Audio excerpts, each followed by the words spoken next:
Assalamualaikum, selamat datang di Nitmat Channel, tempatnya berbagi tutorial dan informasi. Jadi kali ini saya akan berbagi informasi tentang Kampus Merdeka atau Merdeka Belajar. Yuk, check it out. Pernahkah kalian mendengar Merdeka Belajar atau Kampus Merdeka? Atau kalian sudah sangat familiar dengan kata-kata tersebut? Sebenarnya dari awal tahun 2020, Menteri Pendidikan dan Kebudayaan Nadiem Anwar Makarim sudah mulai mensosialisasikan Merdeka Belajar Kampus Merdeka. Untuk logo Kampus Merdeka sendiri baru di-launching sekitar 1 bulan yang lalu. Nah, menurut Menteri Pendidikan dan Kebudayaan Nadiem Anwar Makarim, kemerdekaan belajar ialah memberikan kebebasan dan otonomi kepada lembaga pendidikan dan merdeka dari birokratisasi, dosen dibebaskan dari birokrasi yang berbelit, serta mahasiswa diberikan kebebasan untuk memilih bidang yang mereka sukai. Ada 4 pokok kebijakan Merdeka Belajar Kampus Merdeka. Yang pertama, pembukaan program studi baru. Yang kedua, sistem akreditasi perguruan tinggi. Ketiga, perguruan tinggi negeri badan hukum. Keempat, hak belajar 3 semester di luar program studi. Pendirian program studi baru bagi perguruan tinggi negeri PTN dan perguruan tinggi swasta PTS dengan akreditasi A dan B. Situasi saat ini, hanya PTN badan hukum yang mendapatkan kebebasan membuka prodi baru. Proses perizinan prodi baru untuk PTS dan PTN non-badan hukum memakan waktu lama. Prodi baru hanya mendapatkan akreditasi minimum, bukan C. Arahan kebijakan baru, PTN dan PTS diberi otonomi untuk membuka prodi baru jika perguruan tinggi tersebut memiliki akreditasi A dan B. Prodi dapat diajukan jika ada kerjasama dengan mitra perusahaan. Prodi baru bukan di bidang kesehatan dan pendidikan. Kerjasama dengan organisasi mencakup penyusunan kurikulum, praktik kerja, dan penempatan kerja. Kementerian akan bekerjasama dengan PT dan mitra prodi untuk melakukan pengawasan. Prodi baru tersebut otomatis akan mendapatkan akreditasi C. Prodi baru yang tengah diajukan oleh PT berakreditasi A dan B akan otomatis mendapatkan akreditasi C dari Ban PT. Dan tracer study wajib dilakukan setiap tahun.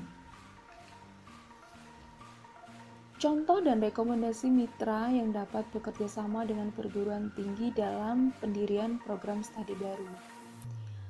Kategori perusahaan multinasional, contoh perusahaan besar dunia yang masuk dalam daftar Fortune 500. Kemudian perusahaan teknologi global, perusahaan teknologi yang memiliki reputasi sangat baik. Startup teknologi, perusahaan startup yang telah mengumpulkan dana sebesar minimum 50 juta US dollar. Organisasi multilateral, semua organisasi multilateral dan nirlaba kelas dunia, BUMN dan BUMD. BUMN berskala besar di tingkat nasional, BUMD berskala besar di setiap provinsi. Reakreditasi bersifat otomatis untuk seluruh peringkat dan bersifat sukarela bagi perguruan tinggi dan prodi yang sudah siap naik peringkat akreditasi. Situasi saat ini, semua perguruan tinggi dan prodi wajib melakukan proses akreditasi setiap 5 tahun. Proses akreditasi dapat berjalan sampai dengan 170 hari bagi perguruan tinggi dan 150 hari bagi prodi. Dosen menerima tambahan beban administrasi terkait proses akreditasi. Untuk arahan kebijakan baru, akreditasi yang sudah ditetapkan oleh Ban PT tetap berlaku selama 5 tahun dan akan diperbaharui secara otomatis. Perguruan tinggi yang terakreditasi B atau C dapat mengajukan kenaikan akreditasi kapanpun secara sukarela. Peninjauan kembali akreditasi akan dilakukan Ban PT jika ada indikasi penurunan mutu, misalnya adanya pengaduan masyarakat, jumlah pendaftar atau lulusan dari PT atau prodi tersebut menurun secara drastis 5 tahun berturut-turut. Ketentuan lebih lanjut tentang penurunan kualitas akan diatur melalui peraturan Dirjen Dikti. Akreditasi A akan diberikan bagi prodi yang berhasil mendapatkan akreditasi internasional. Akreditasi internasional yang diakui akan ditetapkan melalui keputusan Menteri. Pengajuan reakreditasi perguruan tinggi dan prodi dibatasi paling cepat 2 tahun setelah mendapatkan akreditasi yang terakhir kali. Tracer study wajib dilakukan setiap tahun.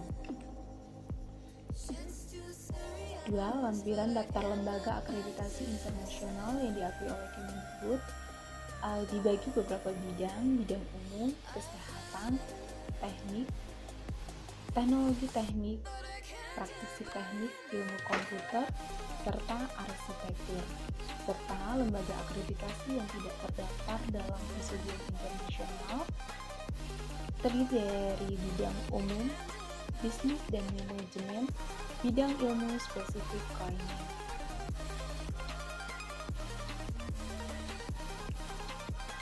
Ketiga, kebebasan bagi PTN, Badan Layanan Umum (BLU) dan Satuan Kerja atau Satker untuk menjadi PTN Badan Hukum.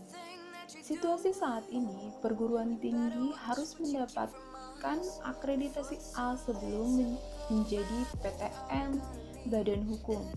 Mayoritas prodi PTN harus terakreditasi A sebelum menjadi PTN Badan Hukum.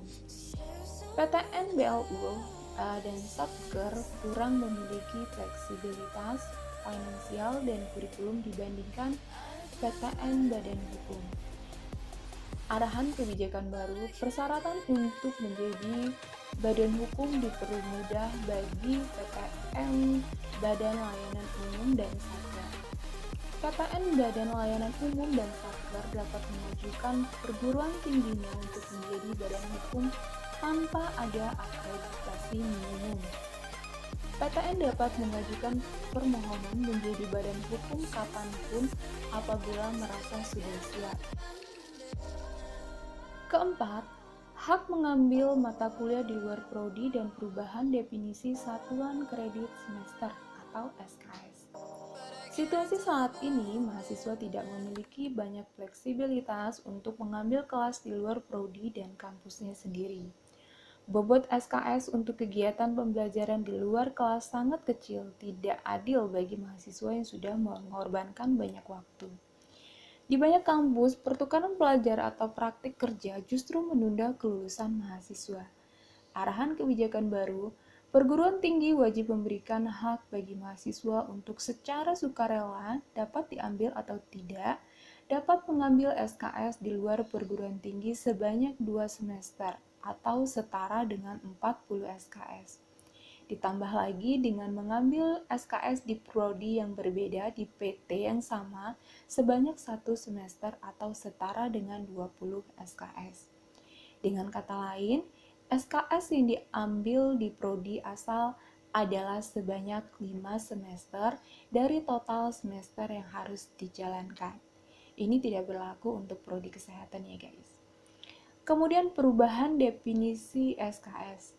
Setiap SKS diartikan sebagai jam kegiatan, bukan jam belajar. Definisi kegiatan belajar di kelas, praktik kerja magang, pertukaran pelajar, proyek di desa, wirausaha, riset, studi independen, dan kegiatan mengajar di daerah terpencil.